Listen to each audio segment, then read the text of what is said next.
In previous chapter, we have studied the motion in a straight line in terms of position and graph. We also have seen the type of motion, uniform and non-uniform motion, but still did not cover what causes the motion. Today we shall learn about the causes of motion.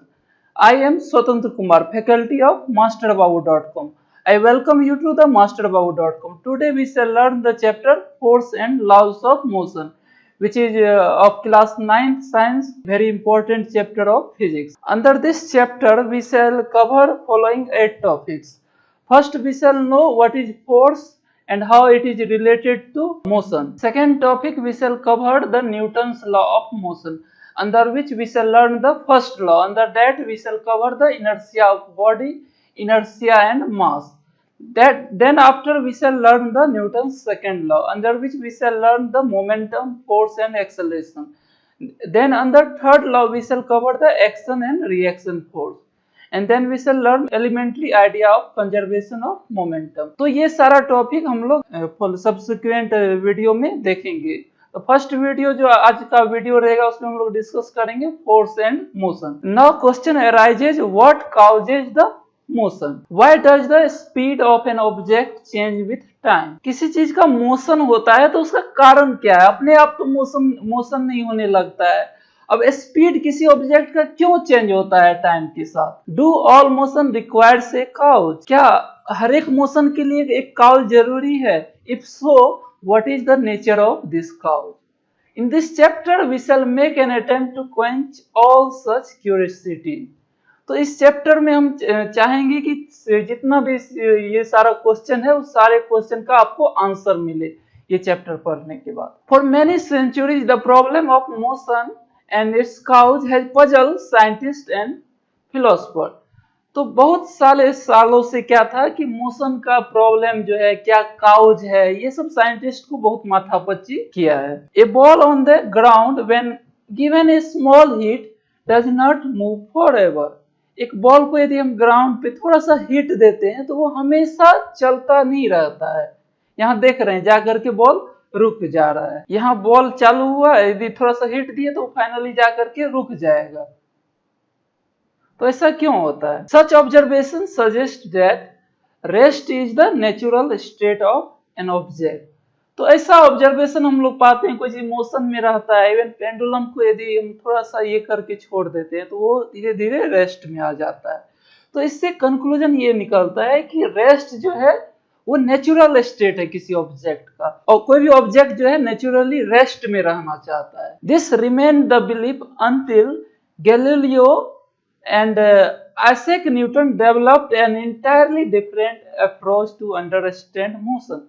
और यही धारणा तब तक रहा जब तक कि Galileo और न्यूटन जो है अपना एक बिल्कुल अलग कॉन्सेप्ट लेकर के आया मोशन के बारे में। In our everyday life we observe that some effort is required to put a stationary object into motion और to stop a moving object.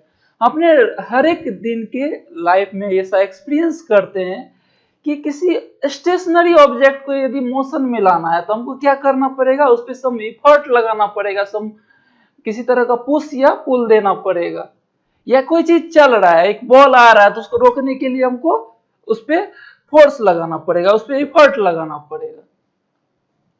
तो we ordinary experience this as a muscular effort and say that we must push or hit or pull on an object to change its state of motion. Generally हम क्या बोलते हैं, muscular effort लगाए, यानी अपने शारीरिक क्षमता का यूज की। लाइक किसी चीज को हम पुश कर देते हैं, दरवाजा को, एक बॉल को, एक फुटबॉल को हम हिट करेंगे पैर से तो वो भी मोशन में आ जाएगा। या किसी ड्रॉवर है, ड्रॉवर को हम लोग पुल करते हैं तो ये क्या करते हैं, स्टेट ऑफ मोशन को हम चेंज करते हैं। If we are telling state of motion, तो स्टेट ऑफ मोशन किसी ऑब्जेक्ट का या तो रेस्ट में हो सकता है या तो मोशन में हो सकता है। तो हम लोग चेंज कर सकते हैं, रेस्ट वाले को मोशन में ला सकते हैं, या फिर कोई मोशन में है तो उसको भी रेस्ट में ला सकते हैं, या स्पीड भी चेंज करना क्या होगा, change of state of motion. तो तीन तरह से हम लोग किसी ऑब्जेक्ट के स्टेट ऑफ मोशन को चेंज कर सकते हैं। पहला, या तो उसके स्पीड को हम लोग क्या कर दिए, जीरो कर दिए, या जीरो से कुछ स्पीड दे दिए, या फिर स्पीड को चेंज कर दिए। The concept of force is based on this push, hit or पुल। तो ये फोर्स का जो कॉन्सेप्ट आया इसी 3 पॉइंट पे आया, पुश, हिट और पुल। जैसे हम लोग एग्जांपल देखते हैं, यहाँ पर देख रहे हैं एक कार्ट है, ट्रॉली कार्ट है, तो उसको हम जिस डायरेक्शन में मूव करना चाह रहे हैं उस डायरेक्शन में फोर्स लगाना पड़ रहा है, तो उस डायरेक्शन में वो जा रहा है। The trolley moves along the direction we push it. तो ये ट्रॉली केस में हम लोग क्या यूज करते हैं, we are pushing the trolley. In case of drawer we pull the drawer, the drawer is pulled. यही एक बॉल को क्या करना है, यदि हिट करेंगे तो वो मोशन में चले जाएगा। तो hockey stick hits the ball forward, तो हॉकी स्टिक से हम लोग बॉल को आगे की तरफ मूव कराते हैं। तो पुशिंग, पुलिंग और hitting objects change their state of motion. Let us ponder about a force, what is it. तो फोर्स क्या है, अब हम लोग इसके बारे में जानते हैं।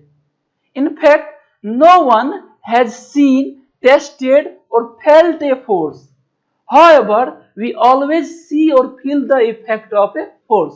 जैसे हवा को हम लोग ना देखे हैं ना तो टेस्ट किए हैं, क्या करते हैं उसको हम लोग ऑब्जर्वेशन, उसका इफेक्ट देख करके हम लोग बताते हैं कि हवा चल रहा है। उसी तरह फोर्स का केस है, हम लोग क्या करते हैं, हम लोग फोर्स के इफेक्ट को देखते हैं या तो फील करते हैं। It can be explained by describing what happens when a force is applied to an object. Force को हम डिस्क्राइब कैसे करेंगे कि फोर्स लगाने के बाद क्या हुआ वो चीज देख करके। जैसे pushing, hitting and pulling of an object are all ways to bring objects in motion. जैसे कि यहाँ डायग्राम में दिखाए हैं, एनिमेशन के थ्रू भी देखे। They moves because we make a force act on them. तो उस पुल, हिट, ये सारा क्या केस था, फोर्स का केस था। We are applying the force. तो फोर्स लगा करके हम लोग क्या किया, मोशन के स्टेट को चेंज किया। अब है, a force can be used to change the magnitude of velocity of an object, that is to make the object move faster or slower or to change its direction of motion. तो एक force को लगाने से क्या होगा, कोई चीज चल रहा है उसमें हम पीछे से फोर्स लगा दिए, उसका वेलोसिटी क्या हो जाएगा, बढ़ जाएगा। या फिर हम डायरेक्शन भी चेंज कर सकते, जैसे कैरम बोर्ड खेलते हैं तो उसमें एक कॉर्नर से लगता है तो गोटी का डायरेक्शन बदल जाता है। यहाँ पर एक बॉल देख रहे हैं, बॉल यहाँ से टकराएगा, बॉल इधर से टकराया इस तरफ जा रहा था, यहाँ पे फोर्स लगाया, ये कुछ है यहाँ पे कोई ऑब्जेक्ट, कोई प्लेन मान लीजिए, टकराने के बाद क्या हुआ, इस पे फोर्स लगा तो इसका डायरेक्शन बदल गया। तो फोर्स का ये काम हो गया। या तो मैग्नीट्यूड ऑफ वेलोसिटी चेंज करने का मतलब क्या हुआ, या तो स्पीड बदले या तो डायरेक्शन बदले। Because if we are talking about velocity तो उसका मीन्स दोनों हो गया, स्पीड विथ डायरेक्शन। तो हमको वेलोसिटी चेंज करना है तो या तो हम स्पीड को चेंज कर सकते हैं या तो डायरेक्शन को चेंज कर सकते हैं। तो फोर्स ये दोनों काम करता है, फोर्स ये काम करता है, वेलोसिटी को चेंज करता है। We also know that a force can change the shape and size of objects. ये सब 7th 8th से पढ़ते आए हैं कि फोर्स लगा करके क्या करते हैं, किसी चीज का हम शेप बदल सकते हैं। जैसे स्पंज को यदि हम फोर्स लगाएंगे तो क्या होगा, उसका शेप चेंज हो जाएगा। जैसे एग्जांपल है कि स्प्रिंग को यदि हम फोर्स लगाएंगे तो वो क्या हो जाएगा, फैल जाएगा, एक्सटेंड हो जाएगा। और यदि एक बैलून को फुला करके उसको कंप्रेस करेंगे तो उसका शेप देख रहे हैं इस तरह से चेंज हो जाएगा। एक बोतल है तो उसको भी हम लोग क्रश करेंगे, फोर्स लगाएंगे तो उसका शेप क्या हो जाएगा, चेंज हो जाएगा। तो ये सब एग्जांपल हुआ शेप चेंज करना। अब हम लोग जानेंगे ये फोर्स जो होता है 2 टाइप का होता है, एक होता है बैलेंस फोर्स और अनबैलेंस फोर्स। तो देखते हैं बैलेंस फोर्स क्या होता है।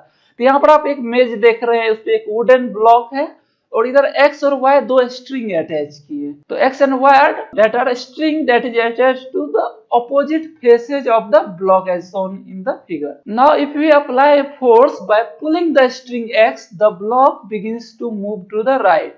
यदि ये स्ट्रिंग को इधर खींचेंगे तो ये ब्लॉक जो है मेरा ये साइड चलने लगेगा। Similarly if we pull the string Y, यदि लेफ्ट साइड से यदि खींचेंगे तो ये लेफ्ट की तरफ में ये ब्लॉक मूव करने लगेगा। But if block is pulled from both the side with equal force, the block will not move.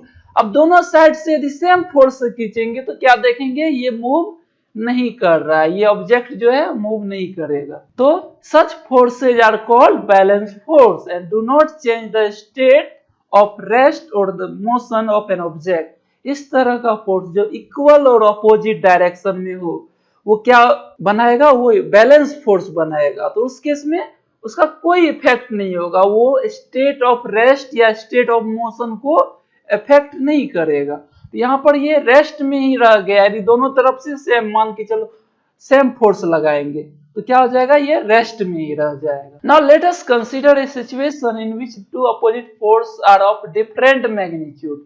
अब मैग्नीट्यूड अलग अलग है, मान के चलो इधर ज्यादा फोर्स लगा दिए, इधर कम फोर्स लगा दिए, तो ये किधर मूव करना चालू हो जाएगा, ये साइड मूव करना चालू हो जाएगा। In this case the block would begins to move in the direction of greater force. इधर हम ज्यादा फोर्स से खींच रहे हैं, इधर कम फोर्स से, तो ओवरऑल जो है ज्यादा फोर्स इधर लग रहा है, तो ऑब्जेक्ट जो है इधर मूव करने लगेगा। जिधर ज्यादा फोर्स लगेगा उधर ही मूव करने करेगा, यदि इधर ज्यादा फोर्स लगाएंगे तो इधर मूव करेगा। अब है thus the two forces are not balanced and unbalanced force acts in the direction the block moves. This suggests that unbalanced force acting on objects bring it in motion. तो ये जो case था जिसमें हम ज्यादा लगा रहे थे, इक्वल फोर्स दोनों साइड नहीं लगा रहे थे, तो उसमें इधर ज्यादा फोर्स लगाए थे, इधर मूव करने लगा था, तो मेरा अनबैलेंस फोर्स जो है इस साइड लग रहा था। तो अनबैलेंस फोर्स जो है जिस डायरेक्शन में मोशन है उस डायरेक्शन में अनबैलेंस फोर्स लग रहा था, तो इस कारण मोशन प्रोड्यूस हुआ था। तो अनबैलेंस फोर्स यहाँ पे रिस्पॉन्सिबल है किसी ऑब्जेक्ट को मोशन में लाने के लिए। यहाँ पर एक केस देख रहे हैं, ये खेल तो बहुत खेले होंगे, रस्सी खींचने वाला। यदि दोनों तरफ इधर वाला प्लेयर और इधर वाला प्लेयर सेम फोर्स लगाएगा तो ना तो ये इधर मूव करेगा ना तो वो उधर मूव करेगा, रेस्ट में रहेगा रस्सी। वही एक तरफ ज्यादा फोर्स लगेगा तो ये वाला इधर मूव करने लगेगा, ये वाला इस डायरेक्शन में मूव करने लगेगा, और ये ज्यादा फोर्स लगा रहा है तो ओवरऑल सारे प्लेयर का मोशन लेफ्ट में होने लगेगा, क्योंकि इधर वाला प्लेयर सब जो है ज्यादा फोर्स लगा रहा है। और यहाँ पर देखिए, एक फुटबॉल यदि मैदान में कहीं पे रखा हुआ है तो वो रेस्ट में रहता है, क्योंकि वहां पे दो तरह का फोर्स लगता है। एक तो weight of ball from gravity, जमीन इसको अपने तरफ खींचता है और जमीन इस बॉल को ऊपर की तरफ एक नॉर्मल फोर्स लगाता है। तो इस पे दो तरह का फोर्स है। ये फुटबॉल की यदि बात करें तो फुटबॉल का एक अपना वेट नीचे की तरफ लग रहा है और जमीन जो है इस फुटबॉल पे ऊपर की तरफ, ग्राउंड जो है ऊपर की तरफ फोर्स लगा रहा है। तो ये दोनों फोर्स इक्वल है। इवन ये फुटबॉल रेस्ट में है, तो ये फोर्स जो है एग्जांपल हुआ बैलेंस फोर्स का, क्योंकि ओवरऑल कोई मोशन नहीं दे रहा है, तो इसमें कौन सा फोर्स लग रहा है, बैलेंस फोर्स लग रहा है। वही यदि हम इस बॉल को यदि किक करते हैं, यदि इस पे पैर से मारते हैं तो फोर्स लगाते हैं तो वो मोशन में आ जाता है। तो ये एग्जांपल हो गया कि यदि किसी फुटबॉल को तो वो अनबैलेंस फोर्स उस पे लगाएंगे। अब यहाँ पर एक देख रहे हैं कि भारी सा बॉक्स है, उसको यहाँ पे दो बच्चा मिल करके या फिर माँ बेटा है पता नहीं जो भी हो, इसको फोर्स लगा रहा है। तो क्या हो रहा है, what happens when some children, दोनों बच्चा ये try to push a box on a rough floor. If they push the box with a small force, the box does not move because of friction acting in the direction opposite to the push. Surface जो है rough है और बड़ा सा block है, उसको कुछ बच्चा धक्का मार रहा है थोड़ा सा फोर्स से, तो वो क्या हम देखेंगे कि वो आगे नहीं बढ़ रहा है, क्योंकि जितना हम फोर्स लगा रहे हैं उतना ही अपोजिट डायरेक्शन से ये जमीन का जो है फ्रिक्शन लग रहा है। यहाँ पर ये फोर्स ऊपर वाला जो फोर्स यहाँ दिखाए हैं ये दोनों के द्वारा, और ये फ्रिक्शन दोनों इक्वल हो रहा है, तो ये ऑब्जेक्ट मूव नहीं कर रहा है। इक्वल नहीं, इससे कम ही फोर्स लगा रहे हैं तो फ्रिक्शन ही उतना ही लग रहा है। The friction arises between two surface in the contact, in this case between bottom of the box and the floor surface. It balances the pushing force and therefore the box does not move. तो friction कभी भी दो surface के बीच में लगता है, तो ये फ्रिक्शन जो है इसके मोशन को अपोज कर रहा है। इवन जो ये फोर्स लगा रहा है उसको भी ये फ्रिक्शन फोर्स बैलेंस कर रहा है। अब फिर क्या किया, बच्चा लोग सब जो है even push harder but the box still does not move. This is because friction still balance the pushing force. अब थोड़ा ज्यादा भी फोर्स लगाया है तो भी वो आगे नहीं बढ़ा पा रहा है, क्योंकि फ्रिक्शन फिर से जितना फोर्स लगाया उतना फोर्स को वो क्या कर दिया, बैलेंस कर दिया। अब क्या किया, अब और ज्यादा फोर्स लगा दिया। If the children push the box harder still, the pushing force becomes bigger than the friction force. अब जो ये फोर्स लगाया है फ्रिक्शन फोर्स से भी ज्यादा फोर्स लगा दिया तीसरा केस में। तो यहां देखिए बहुत ज्यादा फोर्स लगा दिया है, इवन जो फ्रिक्शन का कैपेबिलिटी था विरोध करने का उससे ज्यादा फोर्स लगा दिया है। तो अब ये बक्सा जो है अब मूव करने लगेगा right. There is now an unbalance force so the box start moving. तो अब यहाँ अनबैलेंस फोर्स प्रोड्यूस हो गया, तो ये ऑब्जेक्ट जो है अब इस डायरेक्शन में मूव करने लगेगा। ये स्लाइड में हम एक तरह से जाने कि फ्रिक्शन किस तरह से एक्ट कर रहा है, बैलेंस और अनबैलेंस फोर्स भी देखे। तो ये दोनों केस में क्या देखे, बैलेंस फोर्स था, जितना हम फोर्स लगा रहे थे उतना ही फ्रिक्शन लग रहा था। तो फ्रिक्शन अपोज करता है मोशन को। हम फोर्स लगा करके ऑब्जेक्ट को मोशन देना चाह रहे थे, और फ्रिक्शन जो है जो कि सरफेस लगाता है, दो सरफेस कांटेक्ट में रहता है, तो वहां ऊपर खावर जो रहता है वो मोशन का विरोध करता है, तो यानी अपोजिट फोर्स लगाता है। तो ये बैलेंस किया। तो फ्रिक्शन का एक कैपेबिलिटी रहता है, एक मैक्सिमम फोर्स वो लगा सकता है, उससे यदि ज्यादा फोर्स लगा दिए तो ये ऑब्जेक्ट मूव करने लगा। What happens when we ride a bicycle. Cycle तो सब चलाते हैं, तो क्या होता है जब हम साइकिल चलाते हैं, तो when we stop pedalling the bicycles began to slow down. चलाते चलाते यदि पैडल देना छोड़ देते हैं तो साइकिल धीरे धीरे स्लो हो जाता है। जैसे यहाँ देख रहे हैं पैडल दे रहा है, धीरे धीरे छोड़ दिया तो साइकिल क्या हो जाएगा, स्लो हो जाएगा। This is because of friction acting opposite to the direction of motion. तो ये जमीन का फ्रिक्शन इस पे लगता है, जिससे इसका मोशन जो है धीरे धीरे कम हो जाता है, इसका वेलोसिटी घटने लगता है। In order to keep the bicycle moving we have to start pedalling again. फिर से यदि हमको स्पीड बढ़ाना है तो फिर से हमको पैडल देना पड़ेगा। इट दस appears that the object maintains its motion under the continuous application of an unbalanced force. However, it is quite incorrect. तो ऐसा अपीयर होता है कि किसी ऑब्जेक्ट को यदि मोशन मेंटेन करना है तो हमको लगातार उस पे अनबैलेंस फोर्स लगाना पड़ेगा, जो कि बिल्कुल गलत बात। क्या सही बात है, an object moving with uniform velocity when the pushing force and the friction force acting on the objects are balanced, there is no net external force. जब कोई ऑब्जेक्ट यदि यूनिफॉर्म वेलोसिटी से जा रहा है तो पुशिंग फोर्स और friction force दोनों बैलेंस होता है, और there is no any external force, कोई अनबैलेंस फोर्स उस केस में नहीं रहता है। तो ऐसा नहीं है कि हम अनबैलेंस फोर्स लगा रहे हैं मोशन को कंटिन्यू करने के लिए। यदि हम फ्रिक्शन के बराबर भी यदि पैडल मार करके फोर्स लगा रहे हैं तो मेरा साइकिल कंटिन्यूअसली यूनिफॉर्म स्पीड से चलेगा, जिस स्पीड से चल रहा था उसी स्पीड से चलेगा। तो कोई अनबैलेंस फोर्स हम नहीं लगाते हैं, हम बैलेंस फोर्स लगाते हैं। जितना फ्रिक्शन है उतना ही पैडल से हम उतना ही फोर्स आगे की तरफ लगाते हैं। फ्रिक्शन को हम बैलेंस कर लेते हैं तो जितना मोशन रहता है उसी मोशन से साइकिल चलता है। If an unbalance force is applied on the object there will be change either in speed or in direction of motion. अब है कि यदि अनबैलेंस फोर्स लगाएंगे तो क्या होगा, अनबैलेंस फोर्स लगाएंगे तो या तो स्पीड बढ़ जाएगा या फिर डायरेक्शन क्या होगा, ऑब्जेक्ट का चेंज हो जाएगा। जैसे कोई चीज सर्कुलर मोशन में चल रहा है तो हम फोर्स लगा करके क्या करते हैं, डायरेक्शन बदलते हैं, या सीधा चल रहा है तो फोर्स लगा करके हम स्पीड बढ़ा देते हैं, एक्सीलरेट कर देते हैं। तो अनबैलेंस फोर्स का ये इफेक्ट होगा।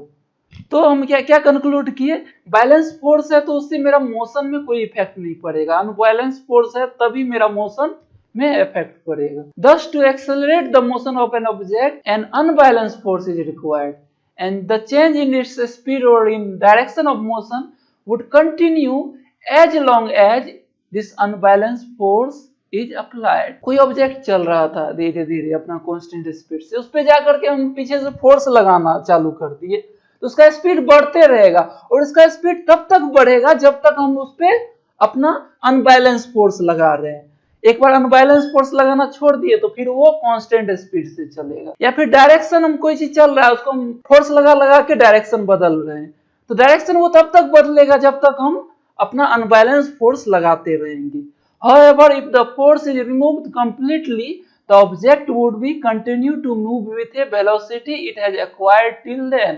एक बार यदि फोर्स हटा दिए तो क्या होगा, जिस स्पीड में जा रहा था, जिस वेलोसिटी से जा रहा था, जिस स्पीड से जिस डायरेक्शन में जा रहा था उसी डायरेक्शन में जाएगा, उसी स्पीड से। जैसे सर्कुलर वाला एक केस है, जैसे एक रस्सी से बांध करके ऑब्जेक्ट को यदि सर्कुलर मोशन में घुमा रहे हैं और कहीं पे स्ट्रिंग काट दिए, तो यदि ऑब्जेक्ट इस तरह से जा रहा था तो उसी डायरेक्शन में चला जाएगा, क्योंकि हम यहाँ पे अनबैलेंस फोर्स हटा दिए। स्ट्रिंग जो है, ऑब्जेक्ट को यदि एक स्ट्रिंग से यदि एक पत्थर को बांध करके घुमाए हैं तो स्ट्रिंग उस पर अनबैलेंस फोर्स लगा रहा है, उसका डायरेक्शन बदल रहा है, वो इसको कट कर दिए स्ट्रिंग को, तो वो अनबैलेंस फोर्स नहीं रहेगा। तो इस तरह से यदि यहाँ पे कट किए हैं तो इस डायरेक्शन में मेरा चला जाएगा, तो वो कांस्टेंट स्पीड से फिर आगे जाएगा। तो इस तरह से हमारा पहला टॉपिक जो था मोशन और फोर्स, तो ये हम लोग कवर किए कि किसी चीज का यदि मोशन होता है तो व्हाट काउजेज द मोशन, और हम लोग देखेंगे force is the cause of motion. तो यदि काउज इफेक्ट की तरफ देखें तो force is a cause and motion is its effect. तो हम लोग नेक्स्ट वीडियो में मिलेंगे, देखेंगे कि लॉस ऑफ मोशन क्या होता है, मतलब साइंटिस्ट लोग ऑब्जर्व किया चारों ओर कि मोशन किस तरह से कैसे होता है और कुछ लॉ दिया।